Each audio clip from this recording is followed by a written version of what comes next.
Olá, gente, boa tarde. O Resenha de Negócios hoje, retornando aqui em Teresópolis, na Alterdata. A gente vai estar fazendo uma entrevista com o CEO e cofundador, Vladimir Carvalho. Vladimir, boa tarde. Obrigada por ter aceitado, né, a nossa entrevista, por poder estar falando um pouquinho da Alterdata, de todo esse conceito, de todo o pilar, de toda essa estrutura da Alterdata que foi feito, né, que criou. Vamos começar falando um pouquinho do Vladimir? Vamos. Primeiro, muito obrigado pela oportunidade, parabéns por essa iniciativa. Eu acho que o mercado do empreendedorismo precisa muito de referências para entender velocidade que tem que tocar um negócio, estratégias, coisas que dão certo e dão errado. E eu acho que um canal como o seu pode ajudar muito a nossa sociedade a inspirar outras pessoas, né? Obrigada. Vamos em frente. Eu tenho nesse momento 61 anos, eu trabalho com tecnologia desde os 19, desenvolvendo software desde os 19 anos. Dos 19 aos 25, eu fui um programador freelancer, um profissional autônomo. E eu sou um autodidata, aprendi tudo sozinho. E aos 25 anos, a Alterdata foi fundada. Eu e meu sócio nos unimos nessa época. Eu tinha 25 anos, ele tinha 20. Então, éramos dois meninos aí cheios de sonhos, cheios de projetos. Mas a gente começou a perceber que a nossa habilidade de programação ela não era suficiente para fazer um negócio escalar e ter sucesso. Por isso que precisavam de outras habilidades, que é que essa conversa nossa aqui é muito rica, em entender essas transformações. Em que momento a gente começa a perceber que outras habilidades, além das técnicas, podem fazer uma diferença absurda, né? Sim, verdade. Isso é bem complexo, né? Toda essa questão, né? Hoje você tem um sócio que é o Ronaldo, né? José Ronaldo. E a história da Alterdata, com você e ele, como surgiu a Alterdata? Como vocês tiveram esse insight, né? Você, como mesmo disse, jovem, né? Como foi essa... Eu, como sou um pouco mais velho que ele, eu entrei no setor um pouquinho antes. Então eu já tinha muitos clientes e ele estava começando. Ele teve uma dificuldade no primeiro cliente que ele conseguiu, ele nunca tinha feito um projeto para ganhar dinheiro, ninguém tinha pago, mas ele já estava aprendendo. Sim. Ele me ligou dessa oportunidade e eu falei, vamos fazer junto. Nós fizemos o primeiro software juntos quando eu tinha uns 23 anos aproximadamente, ele devia ter uns 17. E aí construímos o primeiro produto e depois eu já estava cheio de clientes e ele começando a ter alguns. Chegou em 89, eu estava com clientes demais, né, cara? E eu não estava aguentando, estava trabalhando muito e aconteceu um evento assim muito importante na minha vida porque eu saía muito cedo de casa, chegava muito tarde, eu casei muito jovem, casei com 21 anos. Então eu já tinha 2 filhas nessa época, com 25 anos, e a minha esposa virou para mim um dia e falou, olha, você sabe o que a Marina me perguntou hoje? A Marina, minha filha mais velha, ela tinha uns 4 aninhos mais ou menos. Eu falei, o quê? Ela perguntou que dia que o papai vai voltar para casa. E eu dormindo em casa todos os dias. Ela não me via. Saía muito cedo, voltava muito tarde. Aquilo foi um choque violento. Eu falei, não, putz, está tudo errado, nisso eu quero para minha vida. Tem que ter uma empresa e outras pessoas trabalhando junto. E aí nós começamos a conversar nós dois e falamos, tá na hora, vamos fazer. Só que naquele momento era um momento muito difícil do país. O Brasil estava numa fase muito complicada, de muita inflação, governo instável. Em 1989 era um ano horroroso para se montar uma empresa. Mas mesmo assim a gente aventurou e montou a companhia. E montar uma empresa naquela época, para os nossos padrões, não era o que muitas pessoas pensam. As pessoas pensam que montar uma empresa é comprar um prédio, ter um monte de dinheiro, contratar um monte de gente. Não, Exatamente. Não. Montar uma empresa não foi absolutamente nada. Era ter um CNPJ, eu trabalhando numa mesa emprestada na sala do meu sogro, Zé Ronaldo trabalhando no quarto que ele dormia, na casa dele. Então era essa que era a empresa, só nós dois. E 1 mês depois, 2 meses depois, nós começamos a perceber que não dava mais para a gente ficar programando, tinha que ter uma outra estrutura e começamos devagarinho, coloca uma pessoa para ajudar a gente no atendimento. Aí passou mais um pouquinho, coloca uma pessoa para ajudar a ser o outro programador. E aos pouquinhos a companhia foi crescendo. Tanto eu quanto ele, a gente vem de família de baixa renda, família de classe média baixa. Então a gente não tinha recurso para os pais bancarem o nosso negócio. O jeito de fazer acontecer era trabalhando muito, né? Então o sufoco inicial foi muito grande, foi muito complicado, mas a gente foi se capacitando cada vez mais para ser profissionais, além de ser um técnico. Eu enfatizo muito em palestras para que as pessoas entendam que o lado técnico de cada um não faz a magia acontecer. Ele é importante para dar a base. Então, sei lá, se a pessoa é um contador, ele tem que saber fazer contabilidade. Sim. Se ele é um engenheiro de fazer ponte, ele tem que saber fazer a ponte. Sim. Mas o que vai transformá-lo num executivo de uma construtora ou num dono de escritório de contabilidade são outras habilidades. Que aí isso começou a acontecer desde novinho para conseguir ter uma organização que fosse escalando muito rapidamente, né? Então, em 35 anos, a empresa nunca deixou de crescer. Não teve nenhum ano na história que o faturamento do anterior foi superior ao do ano corrente. Sempre crescendo, né? Com margem de lucro estável, com investimentos, investindo nas pessoas. A gente sempre acreditou que investir nas pessoas fosse importante, né? Então, treinar a equipe é algo que é um DNA forte aqui da estrutura.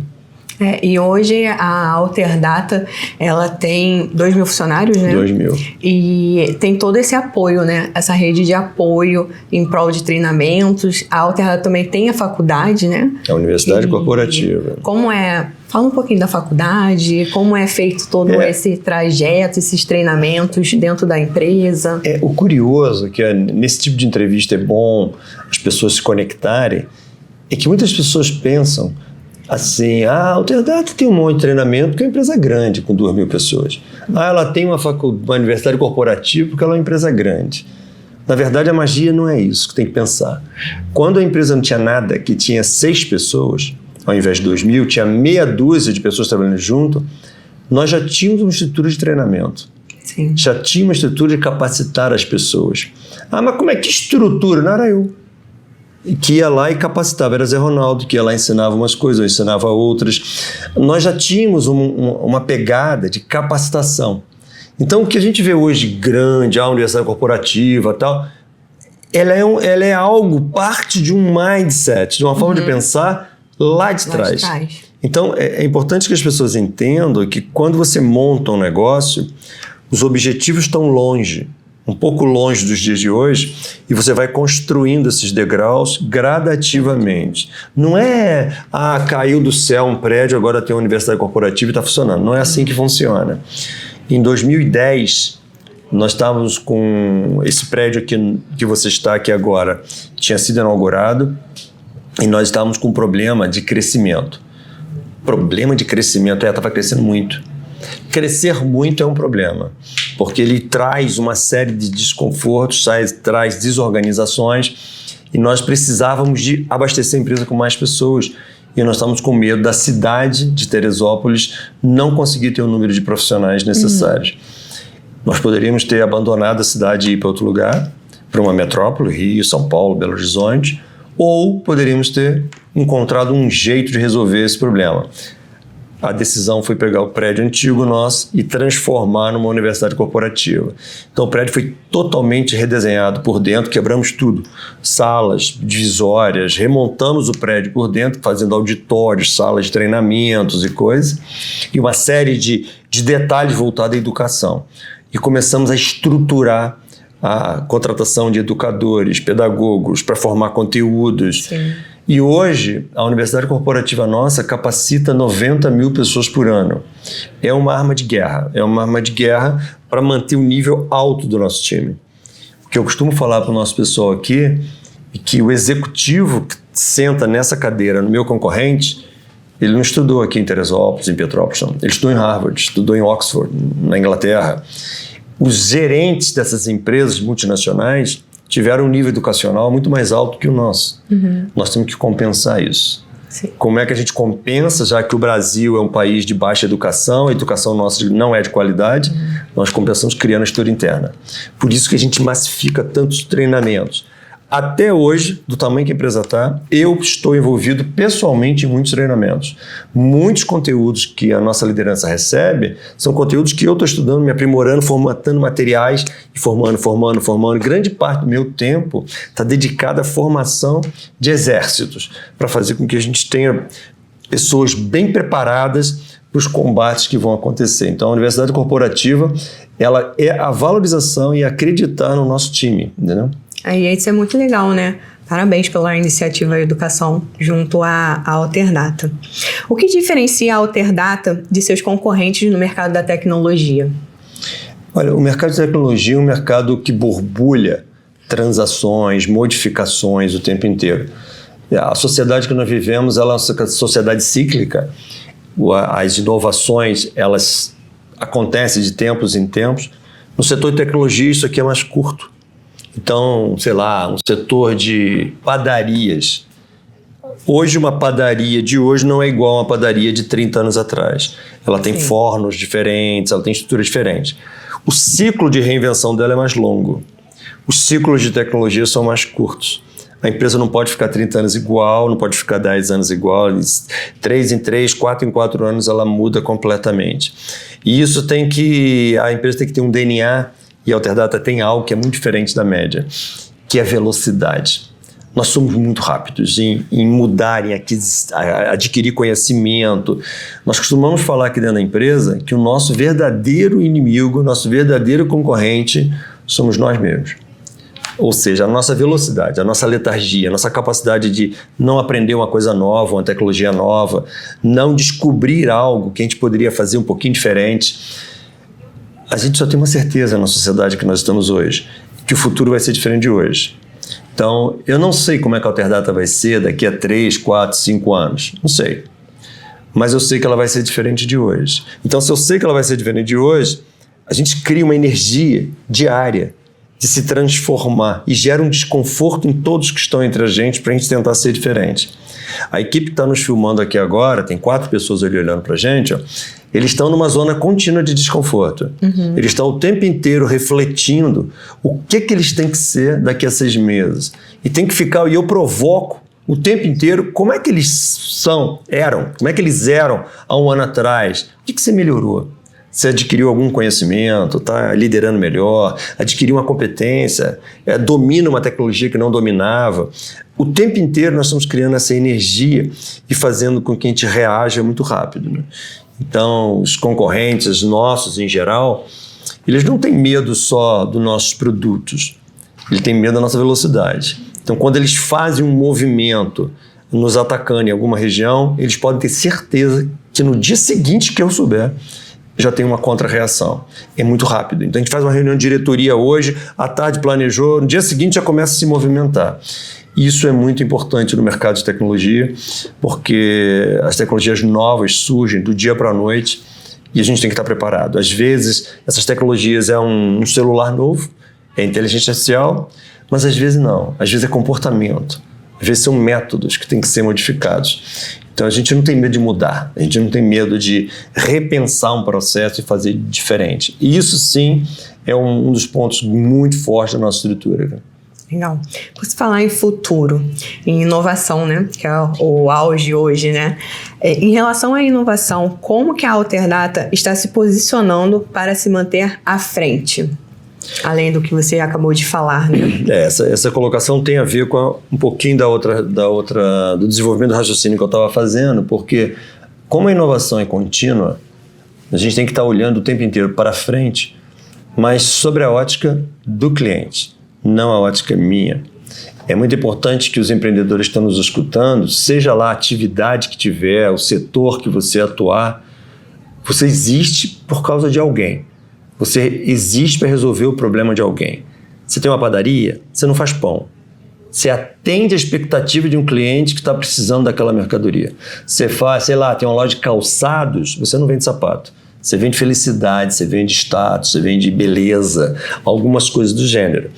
No nosso caso, nós desenvolvemos softwares para administrar a empresa dos outros. Eu preciso entender as dores dos outros, as necessidades e tudo aquilo que agregue valor a esses clientes. Então, existem pesquisas internas na empresa continuamente para descobrir quais são as tecnologias atuais que nós podemos embarcar nos nossos produtos para tornar esse empresário mais agressivo, mais lucrativo, para que ele pague mais aos funcionários, que ele ajude a diminuir a desigualdade no nosso país. Nós queremos transformar os nossos clientes em empresas mais agressivas, que tenham resultados mais expressivos. Para isso, eu tenho que ouvi-los, entender a dor. Parte da evolução é ouvir e atender expectativas muito rapidamente. A outra parte são visões. São visões nossas que a gente está enxergando coisas que às vezes o cliente não enxerga. Muitas tecnologias foram criadas em nossos produtos, o cliente nem sabia que era possível. Então, quando a gente entrega, fala, agora você pode fazer isso. Ele olha, caramba, eu posso? Pode, agora você pode fazer assim. Porque nenhum software nosso ele está pronto. Todos estão em evolução contínua, estão se transformando em alguma coisa. Então, toda hora nós estamos mandando um diretor nosso para os Estados Unidos participar de um congresso. Ontem, um diretor comercial, anteontem, estava em São Paulo, dentro do Google, olhando algumas tecnologias que foram lançadas. Eu tenho feito palestras de inteligência artificial para mostrar como os usuários usam essas tecnologias novas, embarcados dentro dos produtos. Ou seja, a gente está dentro de um setor que é muito excitante, porque o tempo inteiro a coisa não está pronta, o tempo inteiro se transforma. Eu tenho uns amigos que ontem à noite encontrei com um amigo e falou assim, rapaz, me cansa até de olhar o teu Instagram, que nossa, cada hora é uma coisa, cada hora você está num lugar, você deve estar super cansado, né? Eu falei, eu não estou não, cara. Eu estou super motivado, né? Então pega o avião para um lado, vai para o outro, não sei o quê, faz uma reunião lá em São Paulo, volta e desenvolve uma coisa. Isso é muito estimulante, né? E faz parte da área de tecnologia, mas eu diria que isso também permeia outras profissões, porque no passado, os profissionais de outras áreas podiam ficar mais tranquilos no status quo, naquela situação que estava da empresa dele. Hoje não dá mais. Hoje, de um ciclo para o outro, você pode ficar ultrapassado muito rapidamente. Então é muito importante que haja uma coisa dentro da gente que seja aquele desconforto contínuo, de querer experimentar uma coisa nova, de querer testar uma coisa diferente, de querer provar algo que você nunca provou, bota um ingrediente na sua empresa, não deu certo, volta, cria um outro. Então essa dinâmica eu acho que é extremamente excitante e motivante. Né? Ontem eu participei, né? Eu vi você na palestra que teve no CRA e foi pontuada a questão da ODS, né? E todas as práticas que se faz aqui dentro da Alterdata. Eu achei interessante alguns pontos que você falou, na questão da sustentabilidade, da questão da água, né? Que você reaproveita a água. Você pode pontuar algo que você, desses pontos assim, que você direciona, que você, assim, você acompanha ali, né? No passo a passo, ali no lado a lado? Olha, para quem está nos ouvindo, a ODS são os Objetivos de Desenvolvimento Sustentável da ONU. A ONU Mundial estabeleceu alguns objetivos, 17 diretrizes para atingir objetivos em 2030, para melhorar o planeta em diversas frentes de trabalho. E o CRA me pediu para levar o case da Alterdata, de coisas práticas, exemplos, situações que nós praticamos, que se enquadrem em algumas das ODS, né? E aí eu comecei a olhar com mais cuidado e eu mesmo me surpreendi. Porque muitas das vezes nós fazemos coisas de uma forma muito natural. Sim. Sem assim pensar, estou fazendo uma coisa porque a ONU está dizendo que é legal. Não. Porque a gente acha que é importante, né?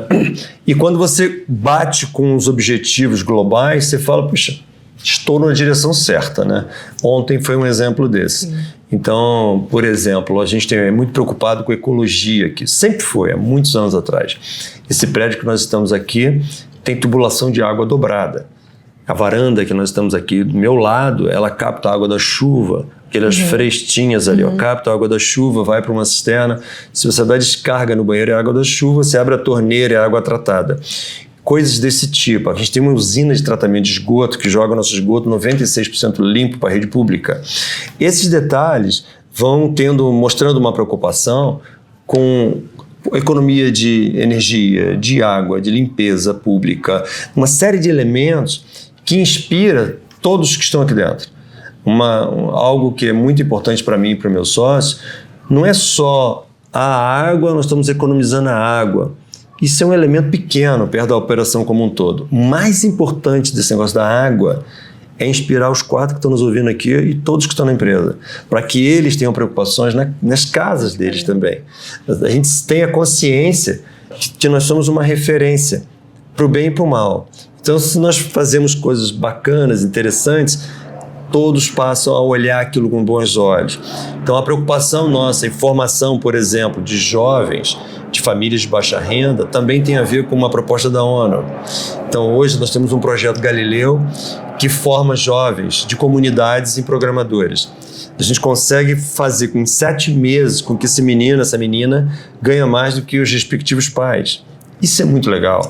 E isso está dentro de uma das diretrizes da ONU de você quebrar esses ciclos de econômicos das famílias. Então, são muitas frentes de trabalho que vão fazendo com que a sociedade se transforme numa sociedade melhor, né? É muito interessante que você até citou da sua neta, né? Da questão do lixo.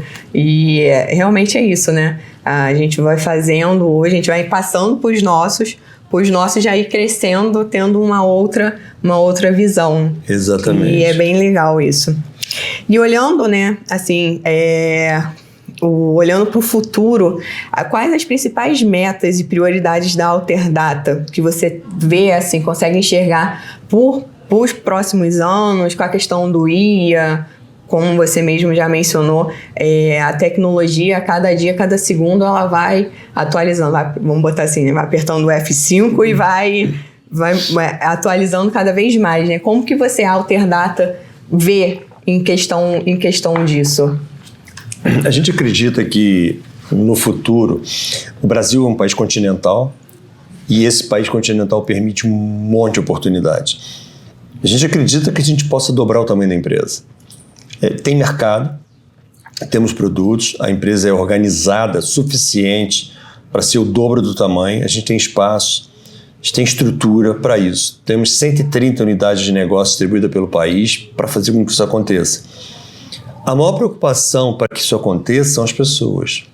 Eu preciso ter uma formação de líderes muito mais robusta do que nós temos hoje. Eu preciso que os líderes gostem muito mais de estudar do que gostem hoje, que leiam mais do que leiam hoje, que eles tenham uma capacidade de comandar outras pessoas maior do que tem hoje. Então nós precisamos, na verdade, fazer com que haja uma energia dentro da companhia para a formação de novas lideranças, para na hora que essa pirâmide for mais larga e tiver o dobro de pessoas, nós tenhamos mais diretores, mais gerentes, mais supervisores, com capacidade de comandar volumes maiores de pessoas. Então, para isso, eu e meu sócio, a gente vem trabalhando fortemente em uma série de iniciativas de capacitação de pessoas. Ontem eu comentei um pouco sobre isso, sobre o treinamento que nós fizemos recentemente para 154 gerentes do meio escalão, treinando esses gerentes em novas visões, em novas percepções. Isso tudo é parte de uma estratégia de, no futuro, a empresa sendo maior do que ela é hoje, ela não balançar. Porque é muito comum você ver empresas que crescem muito aceleradamente e não se sustentam. Eu já vi empresas com 5, 6 anos de vida ser enormes e 7, 8 anos ela quebrou, porque ela não criou a base sólida para suportar o crescimento. Então, o crescimento ela pode ser um problema se você não tiver base sólida. Sim. Na nossa visão, cada ponto de crescimento ela se parece muito mais com uma escada do que com uma linha. Cada degrau que a companhia sobe, ela tem que ter um degrau firme para o pé pisar firme e subir mais um. E esses degraus são controlados por um monte de coisas que envolve competência de pessoas, essencialmente. Então, porque tudo que o dinheiro compra é fácil. Ah, estou crescendo, preciso de comprar um prédio novo, compra. Preciso de um carro novo, compra. Ah, não tem dinheiro, pede no banco, o banco te dá. Então, tudo que compra é muito simples. O difícil é o que não é comprável. Por exemplo, se eu tenho um problema psicológico e eu vou num psicólogo e ele fala para mim assim, Vladimir, você tem que fazer terapia durante 3 anos para resolver esse problema, uma vez por semana. E eu falo para ele assim, doutor, vou fazer o seguinte, eu te pago 4 vezes mais para resolver esse problema em 6 meses. esse dinheiro não compra. Não é possível você resolver isso com dinheiro. Eu posso virar para um líder nosso e falar, olha, eu te pago o dobro do salário. Se ele não lê um livro, isso não resolve. Então eu preciso de algo que o dinheiro não compre, que é essa motivação para nós estarmos sempre aprendendo coisas novas, né? Então acho que o futuro nosso aqui tende a ser tão brilhante quanto o passado. Nós somos muito empolgados com o que está acontecendo na empresa. É um momento muito oportuno, porque essa transformação da inteligência artificial vai dar um monte de problemas para alguns, mas vai gerar muitas oportunidades para outros. E nós queremos surfar nessa oportunidade, mas é uma mudança disruptiva. Envolve quebrar alguns padrões. E um deles é conhecimento, velocidade de aprendizado, né? Essa é uma missão que eu tenho que fazer forte na mente de todo mundo que está aqui dentro da empresa. Legal. Como é o Ladmi escritor? Conta pra gente, as pessoas querem saber. Eu fiz faculdade de Direito, né? Então, eu estudei Direito em 86. Você nasceu quando? 87. Em 86 eu me formei, né, na faculdade. E quem fez Direito escreve um pouquinho melhor que a média e fala um pouquinho melhor que a média. Até porque tem que ler bastante. Muito, E tem interpretação, tem que ter argumentações. Então, sabe usar as palavras um pouquinho melhor. E desde a fundação da empresa, eu sempre usei isso como arma. Eu me lembro, com 25 anos de idade, eu já fazia palestra para mais de 1.000 pessoas naquela época. Isso ajudou a projetar muito a empresa. E eu sempre escrevi muito para revistas. Então, ele me ligava, uma editora de São Paulo, de mim vai sair uma matéria, será que você podia escrever um conteúdo? Aí, rapidamente, eu sempre tive muita facilidade. Isso sempre me ajudou. E até hoje, isso é uma arma importante, porque eu escrevo para a internet, para as redes sociais, com muita frequência, várias vezes por semana, colocando conteúdos, dicas, Ontem à noite eu botei uma sobre informações, visões, e eu acho que isso é muito importante, porque cumpre um segundo papel aqui nos meus objetivos pessoais. Que uma coisa é ter uma empresa grande, que emprega bastante pessoas, que é importante para o país. A outra coisa é a capacidade de influenciar outros. Isso que está acontecendo aqui agora é muito importante para o meu coração, que é você pegar esse conteúdo e fazer chegar a um público que eu não conseguiria. E você falar, escuta isso aqui, que talvez você se torne um empresário um pouquinho melhor. Melhor um pouquinho num aspecto, um pouquinho melhor no outro. Isso me faz muito bem. E isso é possível através de capacidade oratória, de comunicação, é o que eu estou usando aqui agora. Você está vendo, quem está falando contigo é um cara treinado para falar. Então, a capacidade de comunicação, isso é treinável, a gente pode aprender a ser bom comunicador. E a outra coisa é a capacidade de escrita. Para ter condições de pegar e escrever um texto relevante, rapidamente, para sair numa mídia que possa influenciar alguém, né? Então, eu sempre fui um cara muito observador de tudo, né? Então, ser muito observador me faz ter visões. Às vezes eu estou dentro de um cliente resolvendo um problema e meus olhos estão ali observando o que está acontecendo ali, e dali eu tiro coisas boas e coisas negativas. Olha, isso aqui, esse cliente está fazendo não está legal, não está certo. Isso vira um artigo. E outros têm acesso a essa informação. Ou o contrário. Caramba, esse cliente está fazendo uma coisa sensacional. Isso vira um artigo. Então, essas escritas vão sendo sempre inspirando outros, o que pode ajudar, de uma certa forma, a gente desenvolver mais empresas para terem mais sucesso, né? Legal. E vamos estar finalizando aqui agora. E eu queria que você deixasse um conselho, uma dica, uma orientação, um discernimento para aquelas pessoas que querem ser empreendedoras. Afinal, estamos falando de empreendedorismo, nada mais justo que um exemplo de empreendedor visionário. O que você pode estar falando para o nosso público que está ali do outro lado? Olha, o mais importante de quando você monta um negócio, em geral, quando se monta um negócio é porque você tem algum conhecimento técnico de alguma coisa. No meu caso, eu era um programador. Existem histórias de contabilistas, existem histórias de engenharia, de psicologia, de arquitetura. Você sabe fazer algo. Sei lá, eu sei fazer pastel. Então, vou abrir uma pastelaria. Esse é o meu conhecimento técnico. Em geral, esse conhecimento técnico é o que faz a gente se mover e é a base sólida do que nós podemos construir o nosso negócio. Porém, o mais importante, a mensagem que mais relevante para ser levada dessa entrevista é que esse conhecimento técnico não passa de 30% do sucesso. Então, eu sou profundo conhecedor daquele tema, sei tudo de fazer pastéis, 30%. Mas eu fiz 20 faculdades de pastel, 30%. Eu tenho 10 livros publicados de pastel, 30%. Porque esses 30% é o que te dá o alicerce. As outras habilidades que vão formar os 70% é o que você tem que perseguir. Eu sei fazer pastel, tenho uma loja. Como é que faz para ter 200 lojas de pastel? Como é que se comanda pessoas? Como é que você tem empatia? Como é que você motiva o time? Que habilidade de comunicação você tem para negociar grandes contratos? Quais são as demais competências que são necessárias na atividade que você tem, que não são técnicas? As outras. Aqui está a mágica para as coisas acontecerem de fato. Todas as vezes que nós nos focamos muito no técnico, eu tenho o hábito de falar que é o antídoto e o veneno. Ao mesmo tempo, é o antídoto que te põe naquele mercado, que te dá energia, mas ele é o veneno que te prende. Então é muito importante a gente desplugar em algum momento do técnico para nós sermos um executivo daquela área. São coisas diferentes. E aí sim a magia começa a acontecer. O mundo do empreendedorismo é espetacular, ele é arriscado, tem muitas pessoas que têm problemas. A estatística do governo federal fala que 70% das empresas que quebram até o 5º ano. Então é um setor arriscado, mas é um setor de muitas oportunidades quando você entende exatamente o que é planejamento, o que é liderar pessoas, o que é motivação, controle de finanças. Detalhes que o Empretec, nós estamos falando até em off aqui, que o Empretec ensina muito bem essas características comportamentais que fazem a diferença. O Empretec, quando eu fiz, eu entrei com uma visão e saí totalmente... É isso, todo mundo. Diferente. É transformador, dá uma chacoalhada na gente e a gente sai dali meio desconcertado. E ainda falam que a gente pode falar, né?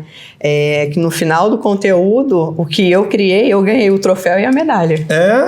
E eu não ganhei. Muito bom, muito ganhei bom. O troféu, tá lá, guardadinho. Do Cria. Meu Cria não ganhou, pois eu tenho muito o troféu e te mandar a foto. O troféu e a medalhinha do Cria. Esse é um treinamento que eu acho que todos que estão nos ouvindo deveriam fazer. Sim, vale muito a pena. O Empretec é um treinamento da ONU, sim, que é praticado no Brasil através do Sebrae. O Sebrae paga royalties para a ONU e é simplesmente o treinamento mais robusto da ONU mundial em 50 e poucos países. Então é algo muito transformador. Muito transformador Foi mesmo. muito importante para mim. Eu fiz no ano 2000. Foi muito importante para mim. Me ajudou muito nos próximos ciclos da companhia. Exatamente. E assim, é uma semana, né? Que você fica ali para poder estar fazendo o CRIA.